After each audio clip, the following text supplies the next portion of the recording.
O som estridente de vidros estilhaçados cortou o silêncio da manhã quando Helena Ivanovna empurrou a porta do pequeno mercado. Parou no batente, incrédula. Centenas de cacos brilhavam espalhados pelo chão, enquanto a vitrine principal exibia um buraco irregular, como se mãos violentas tivessem arrancado o coração daquele pedacinho de mundo que ela cuidava com tanto carinho.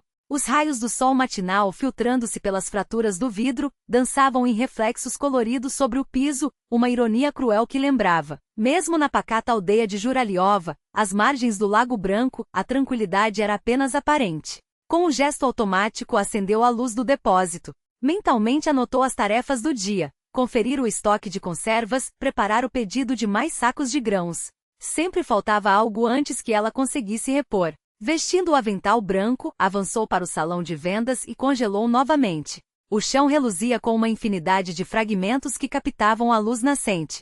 Na vitrine voltada para a estrada, um vazio irregular se abria como uma ferida.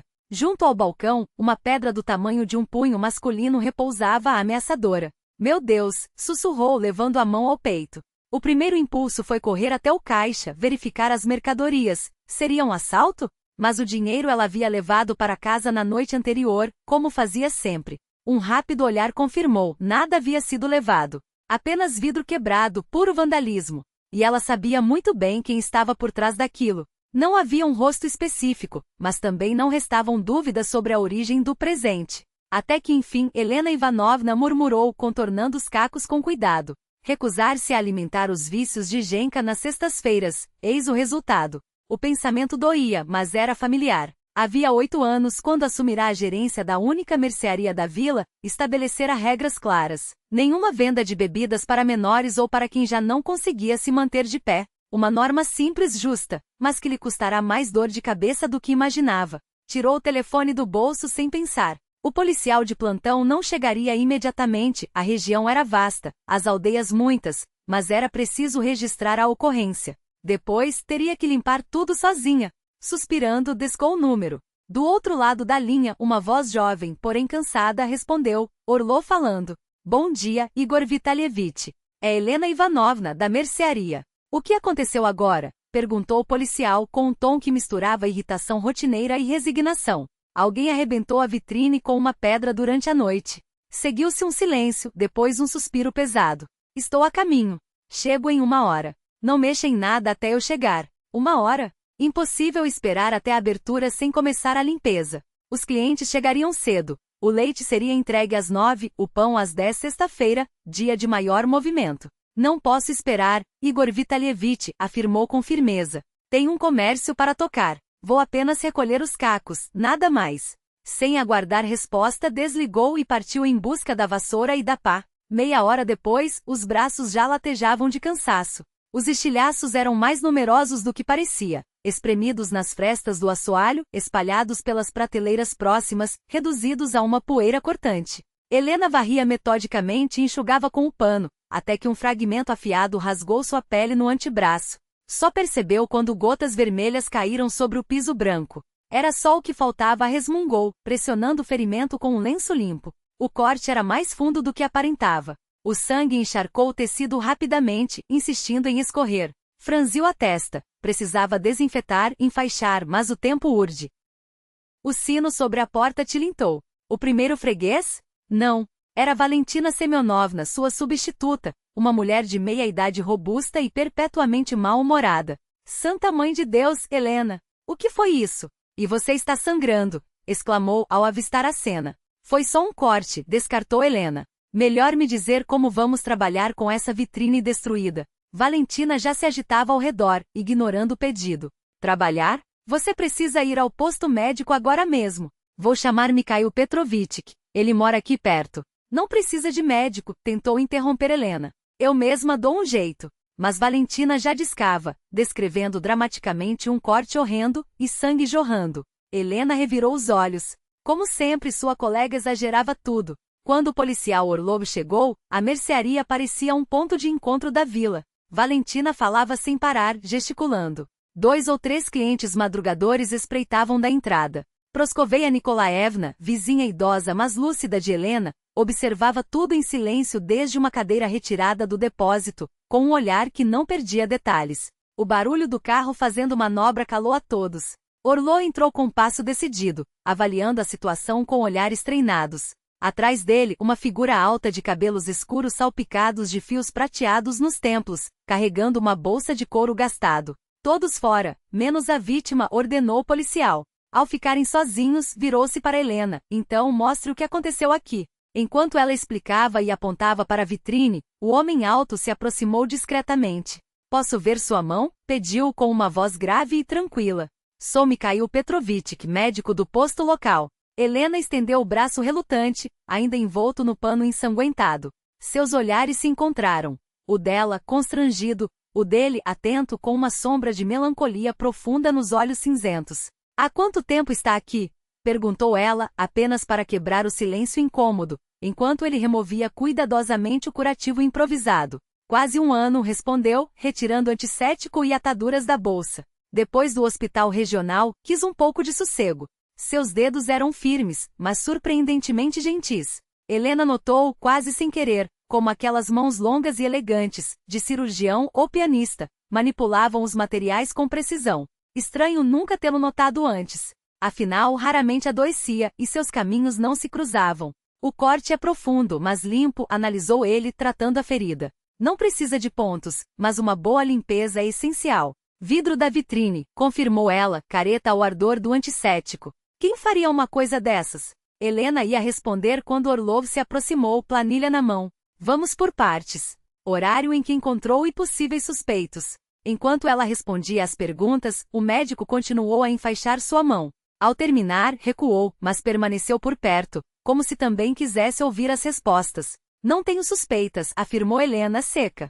A loja fica na beirada da vila, perto da mata. Pode ter sido qualquer um. Valentina não se conteve e meteu a cabeça pela porta. Nossa Helena é muito rígida, não é mesmo? Não vende para qualquer um, não. Ontem mesmo, o Genka chutou apareceu aqui já bem, vocês sabem como. Pediu mais uma garrafa e ela não cedeu. E todo mundo conhece o filho dele, o Aboltuz, aquele. O médico ouviu tudo em silêncio, os olhos fixos em Helena, como se decifrando algo além das palavras. O filho do Genka, esse Aboltuz, anda sempre por aqui com a turma dele, continuou Valentina, mas Helena a interrompeu com voz firme. Chega, Valentina Semyonovna. Nada de acusações sem provas. O policial local franziu a testa enquanto anotava algo em seu tablet. Vou verificar, a família chutou, mas sem testemunhas não há como provar nada. Por enquanto registraremos como vandalismo de autores desconhecidos. Ele suspirou. E a vitrine? Vamos trocar hoje mesmo? Vou encomendar, respondeu Helena, resignada. Mas por enquanto teremos que tapar com madeira. Eu tenho uma chapa de compensado no galpão, ofereceu-se Mikhail Petrovich, surpreendendo a todos. Se quiser, trago à noite e ajudamos a fixar. Helena olhou para ele com uma mistura de gratidão e desconcerto. Não esperava ajuda de um homem que mal conhecia. Obrigada, foi tudo o que conseguiu dizer, sentindo um calor inesperado nas faces. Ao anoitecer, o mercado reabriu. Helena trabalhava sozinha, Valentina havia se ausentado por motivos familiares, o que, na verdade, significava espalhar pela vizinhança os detalhes do ataque noturno. A mão latejava, mas a atadura feita pelo médico mantinha-se firme. Quando o último cliente saiu, ela fechou o caixa, guardou o dinheiro no cofre e, lançando um último olhar à vitrine coberta de madeira, trancou a porta. Não tinha forças para ir para casa. O dia havia sido longo demais. Seus passos, como se guiados por um instinto antigo, a levaram até o lago. O Lago Branco não recebia esse nome à toa. Sob os últimos raios do sol, suas águas adquiriam um tom leitoso, como se iluminadas por dentro. Helena sentou-se em um tronco retorcido à beira d'água, de onde podia ver a margem oposta, onde os pântanos e os canaviais marcavam o território predileto das garças. Como se respondendo a seus pensamentos, um grito longo e melancólico ecoou na distância, o chamamento de um ganso selvagem em busca de sua companheira. Outro voz lhe respondeu, e logo 2 silhuetas elegantes, de pescoços e pernas compridas, surgiram sobre o lago. Voaram baixo, quase roçando a superfície com as asas, antes de desaparecerem entre os juncos. Época de nidificação, pensou Helena. Sempre voltam, ano após ano, para o mesmo lugar, para o mesmo parceiro. Uma tristeza súbita a invadiu. 8 anos sozinha. 8 anos desde que Serguei partirá, sem que ela sequer tentasse recomeçar. Só trabalho, a filha e uma eterna desconfiança. E se eu errar? E se piorar as coisas? Até quando aguentaria assim? É lindo aqui. A voz atrás dela a fez estremecer. Ao virar-se, viu o Dr. Sokolov com a chapa de madeira debaixo do braço e uma bolsa de ferramentas na mão. Passei no mercado, mas não tinha ninguém, explicou ele com um sorriso tímido. Lembrei que você já tinha mencionado o lago uma vez. Calou-se, como se envergonhado, e Helena, pela primeira vez, viu nele não apenas um médico, mas um homem, cansado, um pouco perdido, mas ainda capaz de sorrir. Os gansos voltaram, disse ela, apontando para os juncos. Todos os anos eles retornam. Por isso o vilarejo se chama Zuravliova, não é? Ele sentou-se com cuidado no tronco, deixando a madeira e as ferramentas na grama. Ficaram em silêncio, observando a água branqueada pelo crepúsculo, ouvindo os gritos distantes das aves. Dois estranhos, dois solitários, à beira de um lago, sem saber que o destino já começava a entrelaçar seus caminhos em um mesmo desenho. A nova vitrine brilhava sob o sol de junho, refletindo o céu e as copas das bétulas.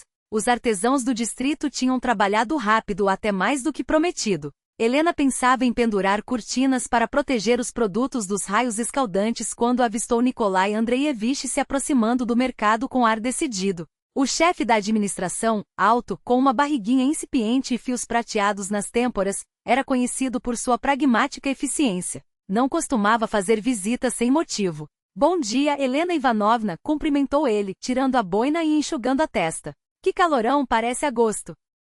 Bom dia, Nikolai Andreevich, respondeu ela, ajustando a gola impecavelmente branca de seu avental. Em que posso ajudá-lo? Berezine examinou os arredores do mercado, os canteiros tomados por mato, o banco velho com a tinta descascada, o lixo acumulado ao longo da cerca. Olhe, Helena Ivanovna, decidimos fazer um mutirão de limpeza no sábado. Ele tossiu, como se o termo soasse antiquado. Vamos começar pelos pontos sociais. A escola, o posto de saúde e o seu mercado. Colocaremos bancos novos, arrumaremos os canteiros. Conseguimos verba para os materiais, mas as mãos... Abriu os braços em um gesto de impotência. Um mutirão? Repetiu Helena, surpresa. Uma semana havia se passado desde o incidente com a vitrine, e ela só agora começava a deixar para trás a sensação de desconforto. É uma ótima ideia, concordou Berezine, animado. Já combinei com Mikhail Petrovich, ele também vai participar. Começamos às 8, para terminar antes do calor. O nome do médico ressoou dentro dela como um eco quente. Depois daquela noite à beira do lago, tinham-se visto apenas uma vez, quando ele passou para verificar seu corte. A ferida cicatrizava bem, mas a conversa não fluíra. O mercado estava cheio e ela sentirá os olhares curiosos dos clientes. O sábado amanheceu fresco, com uma névoa leve pairando sobre o lago. Helena chegou cedo ao mercado. Queria organizar tudo, planejar as tarefas. Empilhou no canto do pátio ancinhos, pás e baldes que trouxera de casa. O primeiro a aparecer foi Mikhail, vestindo jeans gastos e uma camiseta simples, com uma espátula na mão e uma lata de tinta debaixo do braço. Era estranho vê-lo assim, tão diferente do médico impecável de jaleco branco que ela conhecia. Naquela roupa comum, parecia mais jovem e mais acessível. Bom dia, cumprimentou ele, sorrindo. Pequenas rugas se formaram nos cantos de seus olhos. Trouxe tinta.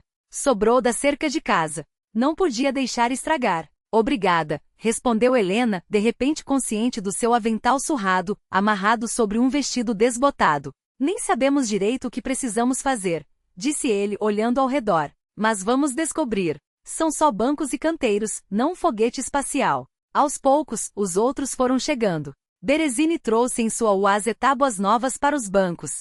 Proscoveia Nikolaevna, apesar da idade, carregava um braço cheio de mudas de cravo de defunto. 3 estudantes do ensino médio apareceram sob o olhar severo da professora. Por último, com meia hora de atraso, chegou Valentina, os lábios franzidos em um muxoxo de descontentamento. O trabalho começou. Os homens se encarregaram de montar os bancos, Berezine dava ordens, um dos jovens apertava parafusos, e Mikhail manuseava o plaina com habilidade, alisando as tábuas. As mulheres cuidaram dos canteiros. Era preciso arrancar as ervas daninhas, revolver a terra, plantar as flores. Helena trabalhava sem parar, as mãos na terra, o cheiro úmido do solo recém-regado. Aquilo a acalmava, organizava seus pensamentos. Não percebeu de imediato quando Mikhail se aproximou e sentou-se ao seu lado, pegando a outra extremidade do canteiro. Vou ajudar, disse ele, simplesmente.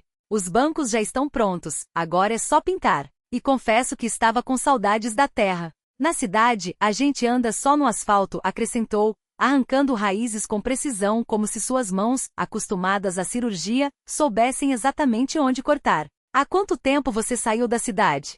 Perguntou Helena, sem levantar os olhos. 1 ano, respondeu ele, após uma pausa. Depois do hospital regional, aqui parece um paraíso, quieto, sem pressa. Embora no começo tenha sido difícil me acostumar, é claro. O que o fez trocar a cidade por este fim de mundo? Perguntou ela, e logo se arrependeu da própria curiosidade. Desculpe, se estou me metendo onde não fui chamada. Mikhail ficou calado por tanto tempo que Helena já achava que ele não responderia. Mas então, de repente, começou a falar baixo, olhando para algum ponto acima da cabeça dela. Minha esposa faleceu há 3 anos. Câncer. Ele fez uma pausa, como se assustado com a própria franqueza. Eu sou clínico geral, não oncologista. Não pude fazer nada. Interrompeu-se novamente, como se as palavras doessem ao sair. Na cidade, tudo me lembrava dela. Cada esquina, cada rua. Decidi começar do zero. Helena congelou com um torrão de terra na mão. O que dizer a alguém que perdeu o que tinha de mais precioso? Qualquer palavra soaria vazia. Eu entendo, finalmente murmurou. Não é a mesma coisa, claro, mas também não foi fácil para mim. O marido foi embora há 8 anos, quando Ana tinha apenas 12. No começo prometia ajudar, depois ligava cada vez menos e agora, quem sabe onde está, em Surgut ou em qualquer outro lugar. Manda pensão quando lhe dá na cabeça. Ela mesma não sabia porque estava contando aquilo a um homem que mal conhecia. Talvez porque havia algo genuíno em sua dor, sem falsidade, e isso pedia uma sinceridade igual. Você é forte, disse Mikhail, simples assim.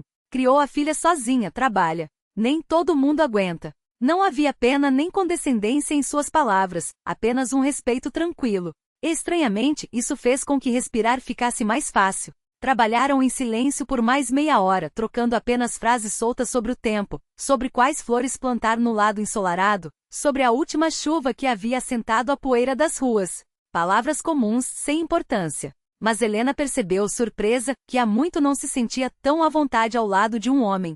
Do outro lado do terreno, Valentina os observava com os olhos semicerrados, desconfiada.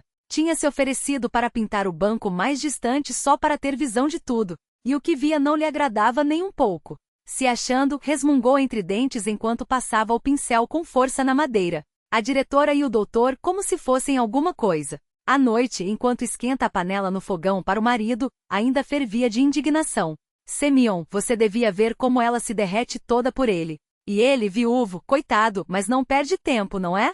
Semyon Krupski, homem de rosto vermelho e olhos turvos, batia a colher no balcão com impaciência.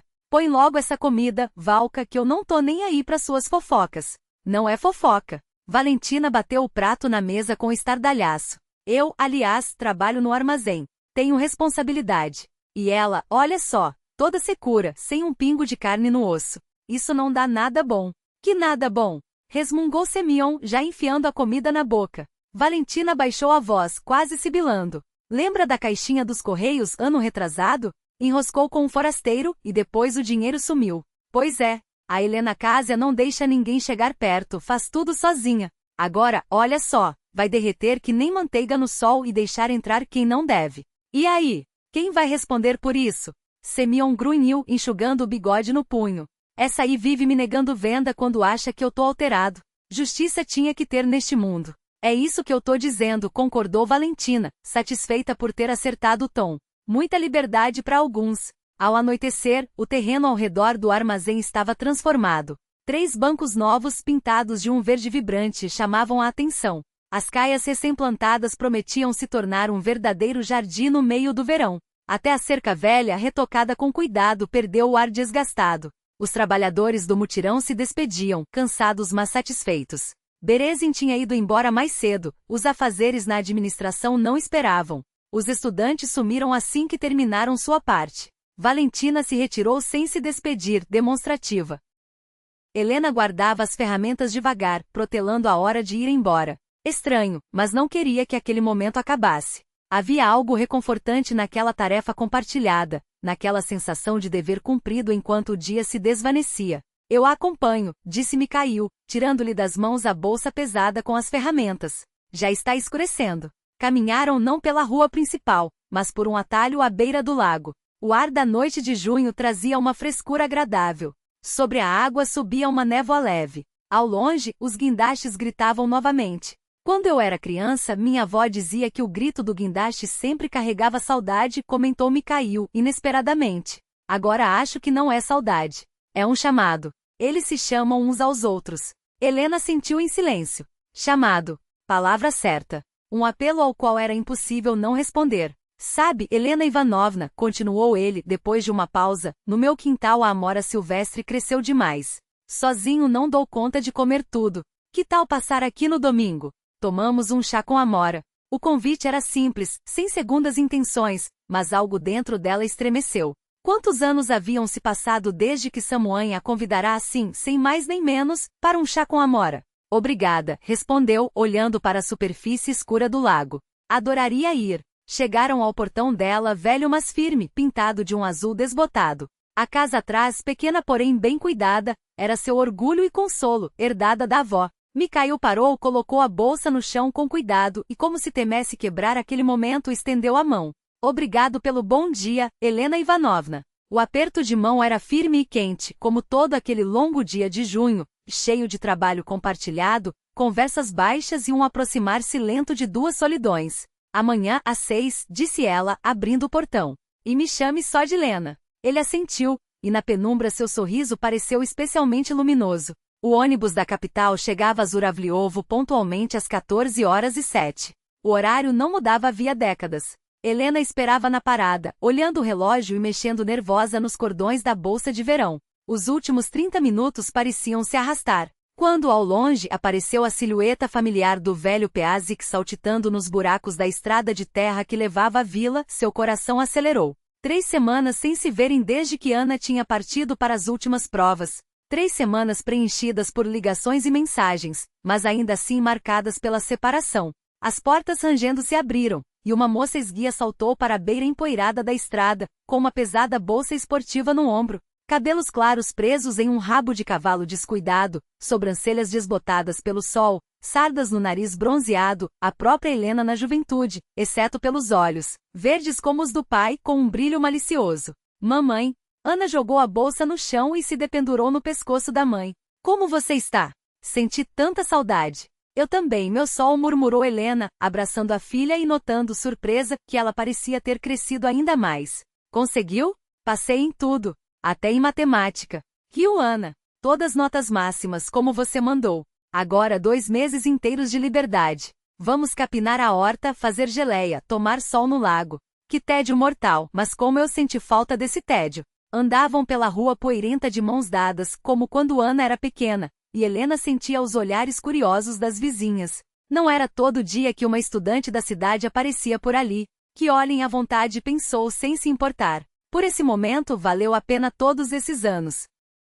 Trabalhar sem descanso, economizando cada moeda para que a filha pudesse estudar, seguir em frente na vida. E você, mamãe, está mais bonita, disse Ana de repente, olhando atentamente para Helena. Será que mudou o penteado ou está usando um creme novo? Helena corou, ajustando os cabelos sem querer. Na verdade, na semana passada ela havia se decidido por um corte mais curto, mas será que era tão perceptível assim? Bobagem, desdenhou, tentando disfarçar. É só o verão, as vitaminas. Não é não, insistiu Ana com um sorriso malicioso. Tem outra coisa. Você está como que brilhando por dentro. Será que se apaixonou? A pergunta a pegou de surpresa. Helena tropeçou numa pedrinha no caminho, tentando esconder o constrangimento. De onde tirou isso? Perguntou, forçando a voz a soar natural. Eu te conheço, mamãe. Ana parou, olhando fundo nos olhos dela. Você sempre foi tão composta, tão séria, e agora está toda radiante, os olhos brilhando. Confessa, vai. O que está acontecendo? Helena suspirou fundo. Planejava contar a Ana sobre Miguel, mas pretendia preparar o terreno aos poucos. Não assim, de repente. Vamos conversar em casa, foi tudo que disse. Você está cansada da viagem, com certeza está com fome. Agora fiquei ainda mais curiosa, riu Ana, pegando a bolsa. Vamos logo. Estou morrendo de curiosidade. Durante o jantar, Helena acabou contando com cuidado, escolhendo as palavras, tentando fazer tudo parecer o mais natural possível. Falou da vitrine quebrada, do médico que enfaixou sua mão, do mutirão e do chá compartilhado. Enfim, fizemos amizade, concluiu, brincando com a colher de chá. É um homem bom, tranquilo, confiável. Ana ouviu em silêncio, e seu rosto foi ficando cada vez mais sério. Mamãe, disse finalmente baixinho. Você lembra o que me prometeu depois que o papai foi embora? Que não teria mais homens na nossa vida. Helena lembrava. Claro que lembrava.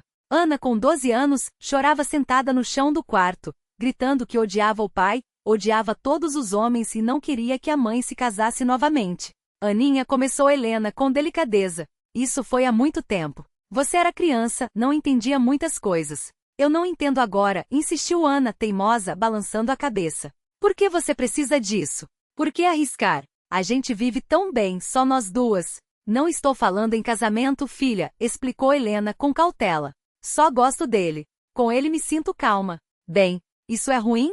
Ana ficou calada, olhando para o prato. Helena não insistiu. Sabia que a filha era teimosa como ela. Era preciso dar tempo para que a ideia amadurecesse. Sabe o que mais?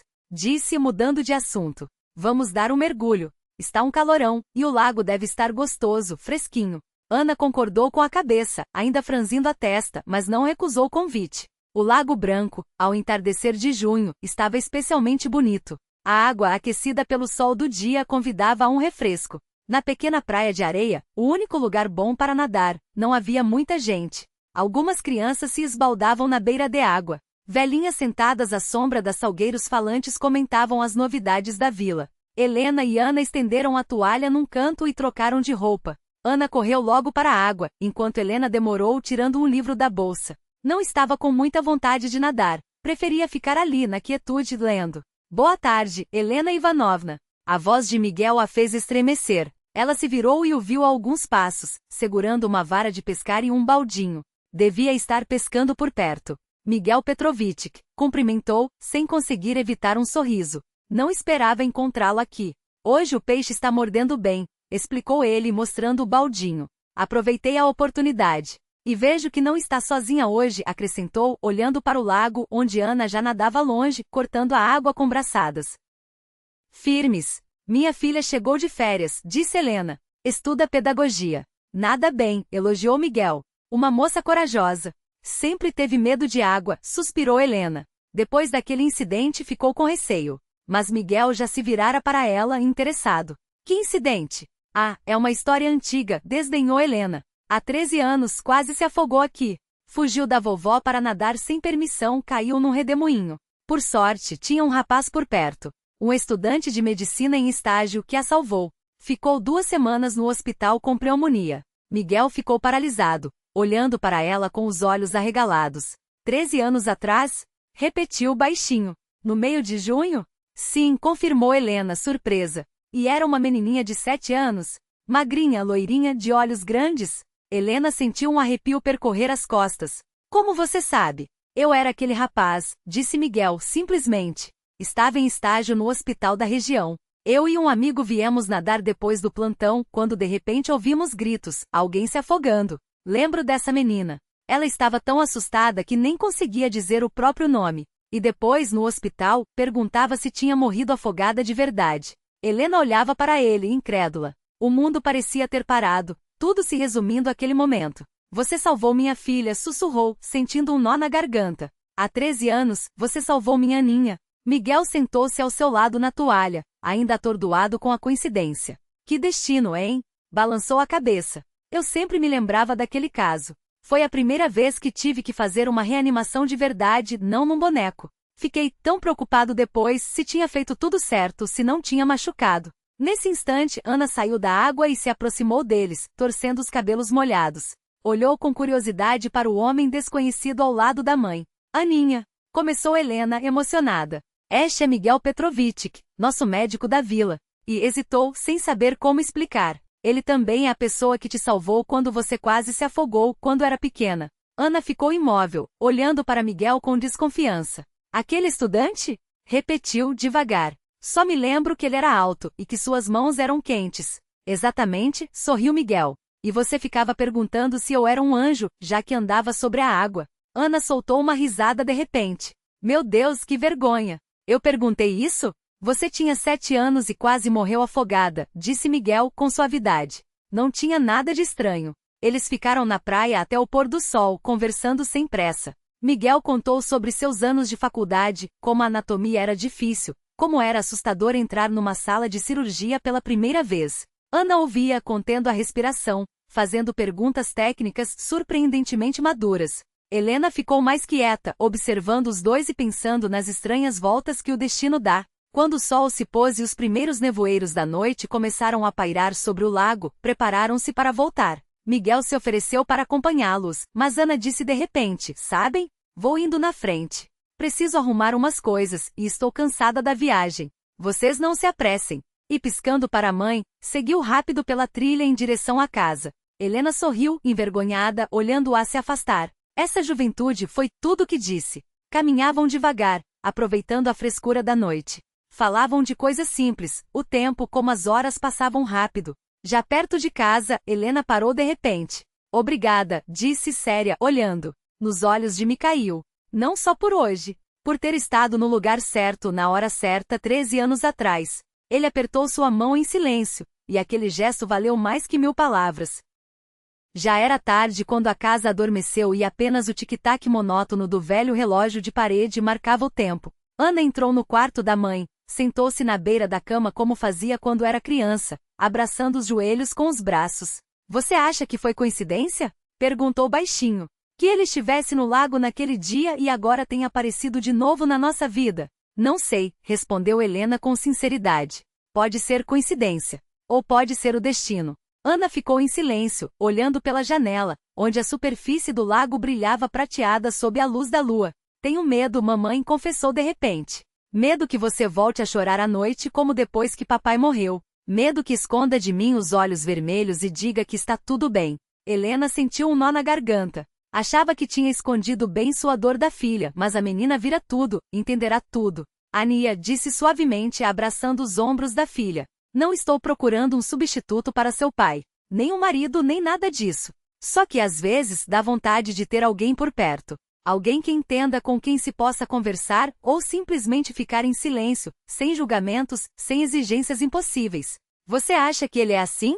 Perguntou Ana, ainda desconfiada. Não sei, Helena deu de ombros. Mas quero acreditar. E sabe, sua voz ficou mais doce, ele me deu você de volta uma segunda vez. Ana pensou por um instante, então sorriu de repente com uma sinceridade quase infantil. Tá bom, concordou. Não vou me opor se você o convidar para jantar. Só aviso, vou fazer perguntas difíceis de anatomia para testá-lo. Helena riu, sentindo o peso dos últimos dias se dissipar. Combinado? Disse, beijando a cabeça da filha. Agora dormir. Amanhã temos uma grande limpeza pela frente. Você conhece minhas regras. Férias são férias, mas a ordem tem que ser mantida.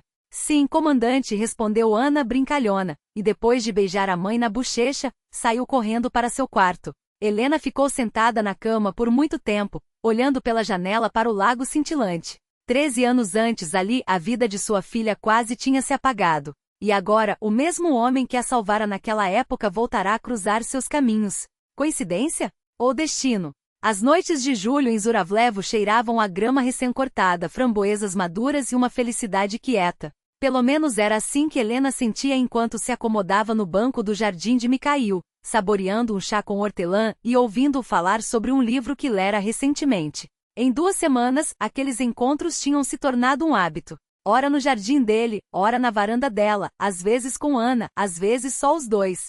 Sabe, lá descrevem uma técnica japonesa antiga de restaurar cerâmica quebrada, disse Mikhail, entusiasmado, mexendo o mel na xícara. Não é só colar os cacos, enchem as rachaduras com uma mistura de ouro. Assim o objeto fica ainda mais bonito, porque suas cicatrizes, sua história, se transformam em arte. Kitsuji, não é? Kintsugi, confirmou Helena, assentindo. Li sobre isso numa revista. Uma metáfora linda para a vida, não acha? Nossas fraturas podem se tornar ouro, se aprendermos a aceitá-las. Ele a olhou com um misto de surpresa e ternura. Exatamente isso. É incrível como às vezes pensamos nas mesmas coisas. No começo, aquelas coincidências de ideias, gostos e visões de vida pareciam estranhas a Helena, quase perturbadoras, como se conhecessem há muito mais tempo. Mas aos poucos ela passou a encará-las como um presente, um sinal de que, depois de tantos anos de solidão e incompreensão, encontrar alguém com quem o silêncio não era desconfortável, mas um refúgio. Mamãe, vou indo!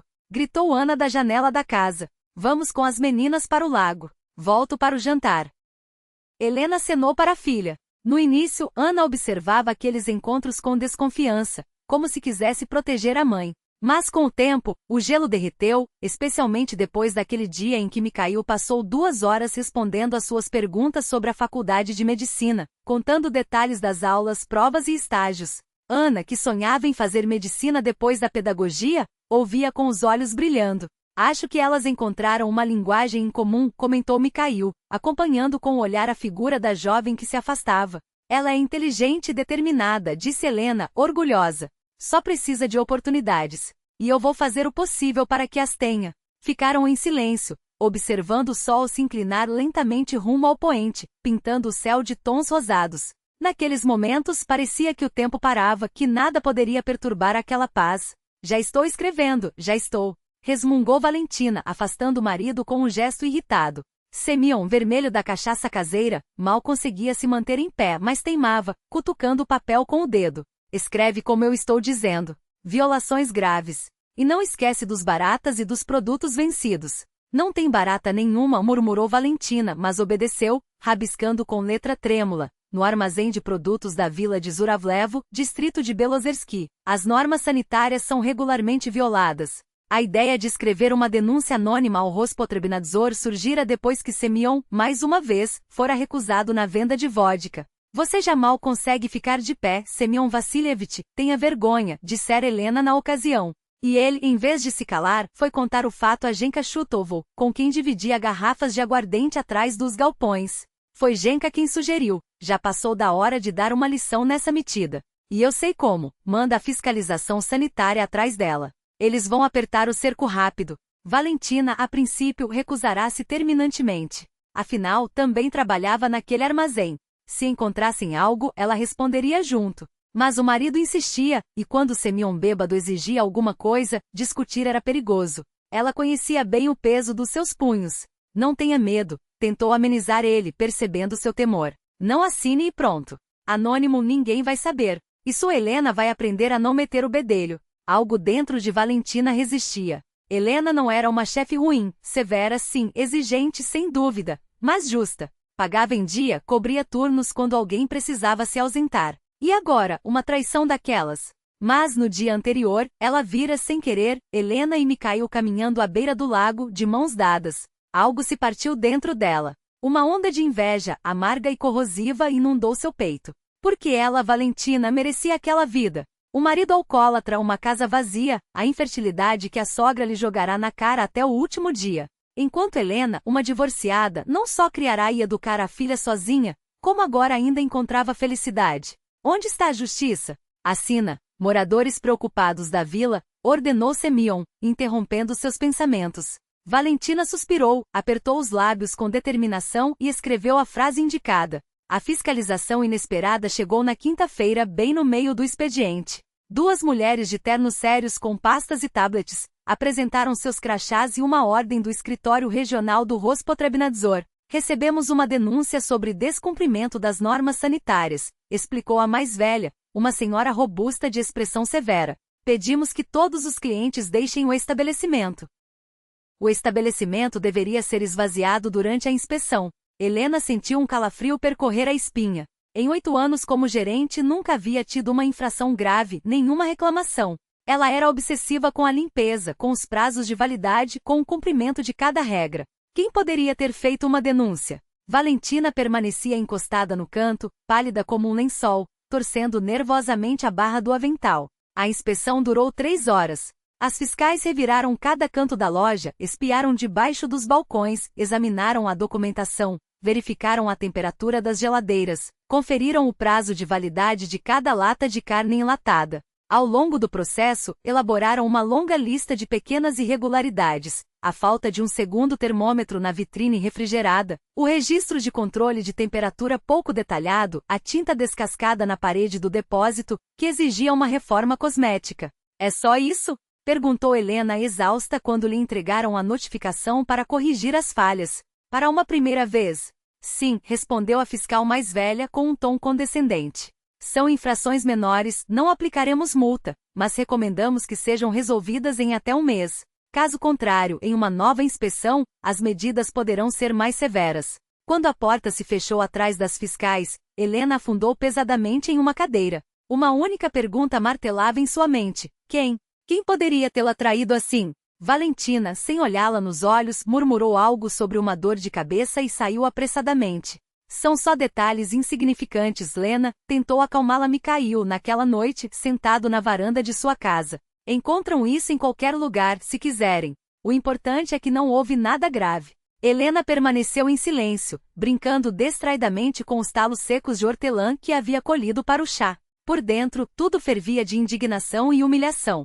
Não é isso, disse ela finalmente. Alguém escreveu uma denúncia anônima contra mim. Alguém quer me prejudicar. Mikhail franziu a testa. Seu rosto, geralmente sereno, endureceu. Valentina, afirmou ele categórico. Vi como ela nos olha e ouvi as conversas dela com o marido perto da venda de cerveja. Pode ser, concordou Helena, mas não é só ela. Ela olhou para as próprias mãos.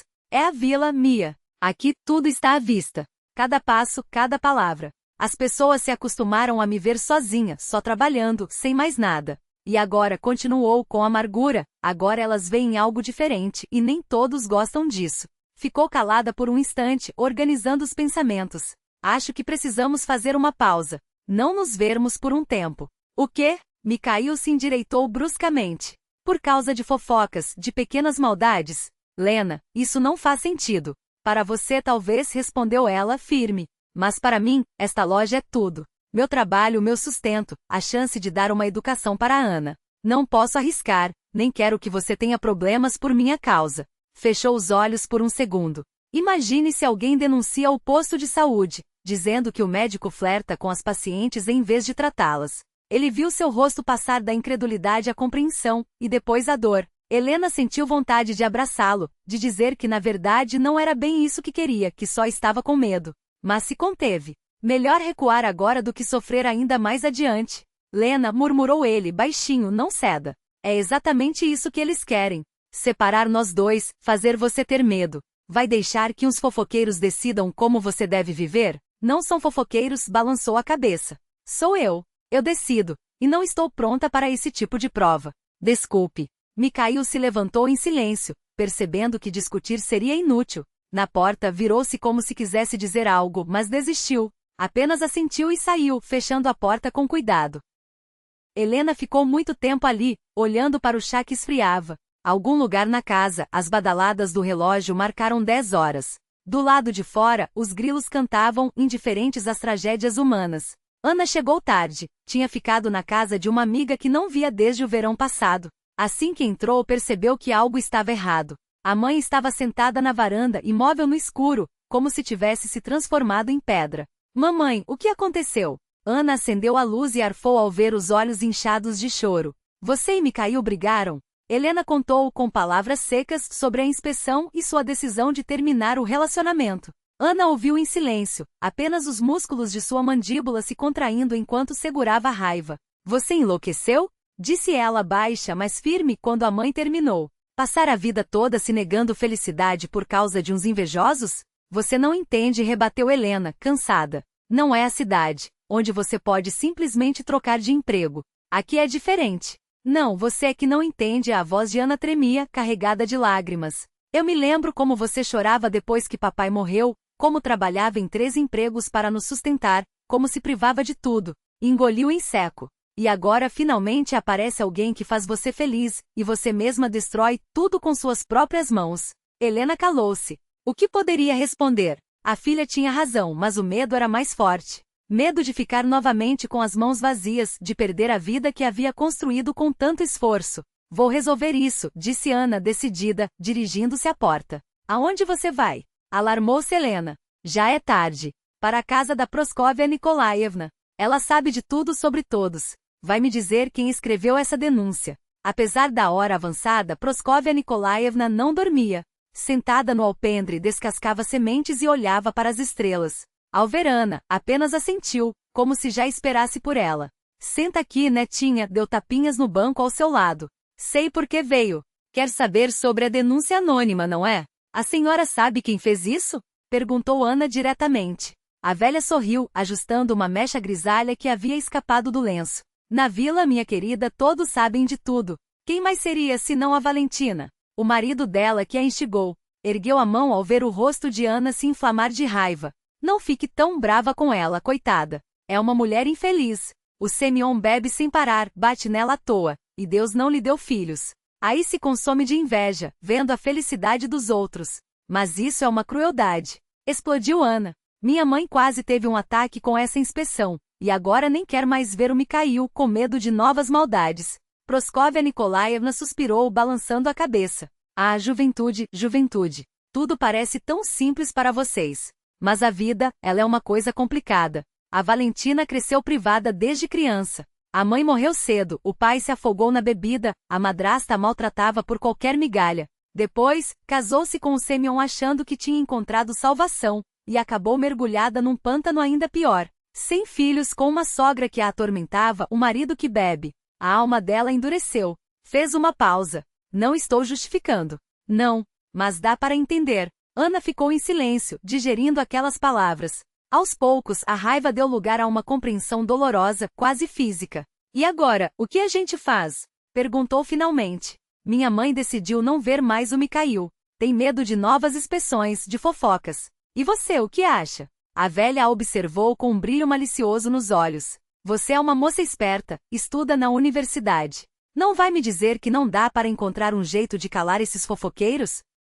Ana ficou pensativa, girando entre os dedos uma folha de bordo que caíra no banco. Depois, seu rosto se iluminou. Dá, disse devagar. Acho que dá. Obrigada, Praskovia Nikolaevna. Levantou-se e caminhou rápido em direção ao portão, mas ao chegar à saída virou-se. E a senhora? Perguntou. A senhora realmente sabe de tudo sobre todos? A velha sorriu, e sob a luz fraca do poste seu rosto cheio de rugas pareceu por um instante jovem. 40 anos ensinando crianças na escola, menina. E crianças, deu de ombros. Elas trazem tudo de casa.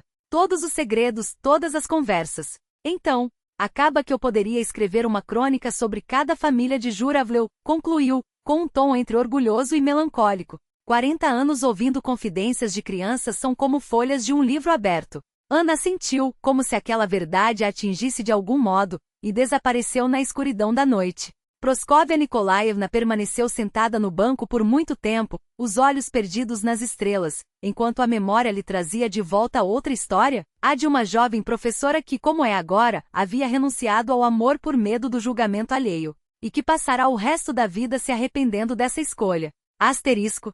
S. Você precisa me ajudar, sussurrou Ana no telefone, baixando a voz para que a mãe não ouvisse do outro lado da casa. É importante. Muito importante. Do outro lado da linha, Svetlana Rogova, ex-colega de escola e atualmente repórter do jornal local Nasha Ziz, Nossa Vida, emitiu um som interessado, meio entre um grunhido e um riso contido. O que aconteceu? Você sabe que pode contar comigo. Ana apertou o telefone contra a orelha, os olhos fixos na janela da cozinha, onde a silhueta da mãe se movia entre panelas e pratos.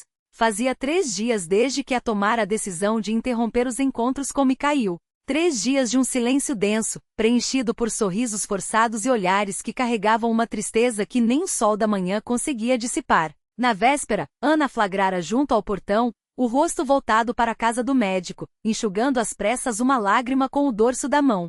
É sobre a mamãe e começou, escolhedora das palavras.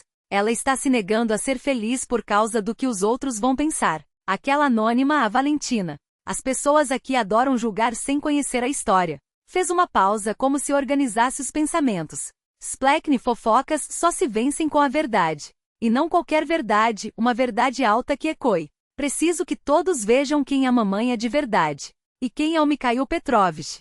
Talvez então sintam vergonha de cochichar pelas costas deles. Svetlana assobiou baixinho, pensativa. Entendo. E você acha que um artigo resolveria? Não resolveria, mas abalaria as coisas. Mostraria o que eles realmente fazem por este lugar. Houve um silêncio do outro lado. Ana imaginou a amiga mordiscando a ponta da caneta, como fazia sempre que uma ideia a empolgava. Sabia que o editor pediu justamente um material sobre heróis comuns. Gente que sustenta o cotidiano sem alarde. A voz de Svetlana ganhou um tom animado. Isso é perfeito. Amanhã mesmo vou até aí e converso com sua mãe, recolho depoimentos, tiro fotos. Farei um perfil de página inteira com direito a imagens. Só não avise a ela que fui eu quem pediu, advertiu Ana. Você a conhece, ela é modesta demais, pode recuar. Não se preocupe, garantiu Svetlana. Direi que é uma matéria planejada sobre o comércio rural. Tudo sairá impecável. Asterisco. Na manhã seguinte, desconfiou que algo estava errado ao ver, no degrau da entrada do armazém, uma moça com câmera pendurada no pescoço e um caderno de anotações nas mãos. A visitante se apresentou como repórter do jornal distrital e pediu permissão para registrar algumas imagens para uma reportagem sobre o comércio nas zonas rurais. Nada demais, disse Svetlana, sorrindo enquanto ajustava a lente. Só gostaria que a senhora contasse como é o seu dia a dia aqui. Quais os desafios, o que dá satisfação. Clique. Esses pãezinhos frescos são feitos pela senhora? Clique. É verdade que a senhora se recusa a vender álcool para bêbados, mesmo quando insistem? As perguntas fluíam, e a princípio constrangida e lacônica, foi se soltar. Falou sobre como assumirá o armazém à beira do fechamento, como lutara contra desfalques, como negociara com fornecedores teimosos. Contou da rota que criará para levar mantimentos aos idosos das ruas mais distantes, uma vez por semana, pedalando uma bicicleta com cesta gigante carregada de enlatados, pães e remédios. Sabe, interrompeu-se de repente, os olhos fixos na vitrine empoeirada pela luz da manhã, comércio não é só trocar mercadoria por dinheiro. É confiança. Conheço cada cliente, seus hábitos, suas possibilidades. Para uns, dou fiado até a aposentadoria chegar, para outros, guardo a última lata de leite condensado porque sei que os netos vão visitar. Fez uma pausa como se pesasse as palavras. É como uma família, entende? Entendo perfeitamente, anuiu Svetlana, anotando com rapidez. Aliás, ouvi dizer que houve uma fiscalização do Rospotrebnadzor, agência sanitária russa, recentemente. Por causa de uma denúncia anônima, não? Helena tensionou os ombros. Sim, houve. Mas não encontraram nada grave, só detalhes pequenos que já corrigimos. E dizem que o novo médico Mikhail Petrovich ajudou com os reparos no armazém. Continuou a repórter, como se comentasse o tempo. Quem lhe contou isso? O rubor subiu pelo pescoço de Helena, traindo o ar. Todo o povoado fala, riu Svetlana suave. Sobre ele, aliás, também gostaria de ouvir sua opinião. Afinal, é um profissional notável. É, excelente, murmurou Helena, os dedos brincando com a ponta do avental. Atencioso, dedicado. Sempre disponível, dia ou noite. O povoado deve muito a ele. Asterisco. Na quinta-feira, o jornal chegou com o cheiro fresco de tinta. Ana mal esperou o carteiro se afastar para arrancar o exemplar da pilha e correr até a varanda. Lá estava, na segunda página, um título em negrito, ocupando quase toda a largura da folha. O coração do povoado, gente que faz a vida acontecer. Como o armazém rural de Jуравлев se tornou um pilar da comunidade. O texto de Svetlana era vivo, detalhado. Contava como Helena Gorchova, 8 anos antes, assumirá um estabelecimento à beira da falência e o transformará em um centro social de fato, o lugar onde se combatia o alcoolismo, recusando vendas a menores e embriagados, apesar de ameaças, onde se amparavam os velhos com entregas em domicílio, onde a ordem e a limpeza eram tão rigorosas que até uma inspeção surpresa do Rospotrebnadzor pouco encontrara a apontar. Havia um parágrafo dedicado a Mikhail Sokolov, o médico que devolvera aos moradores a fé na medicina, como escreveu a repórter. Mencionava-se sua ajuda na reforma do armazém, o episódio do menino salvo do afogamento 13 anos antes, ainda estudante, e a forma como, sem alarde, costurava não só feridas, mas também a teia de solidariedade do povoado. Pessoas como Helena Ivanovna e Mikhail Petrovich são os verdadeiros esteios da nossa sociedade, concluía o artigo. É graças ao trabalho diário, à honestidade e à compaixão deles que a vida nos campos persiste, apesar de tudo. Na parte inferior, 2 fotos. Helena, sorridente atrás do balcão, e Mikhail, inclinado sobre uma criança no posto de saúde, o estetoscópio no pescoço. Ana fechou o jornal com um suspiro longo como se soltasse um fardo. O primeiro passo estava dado. Ao anoitecer, a notícia já corria de boca em boca.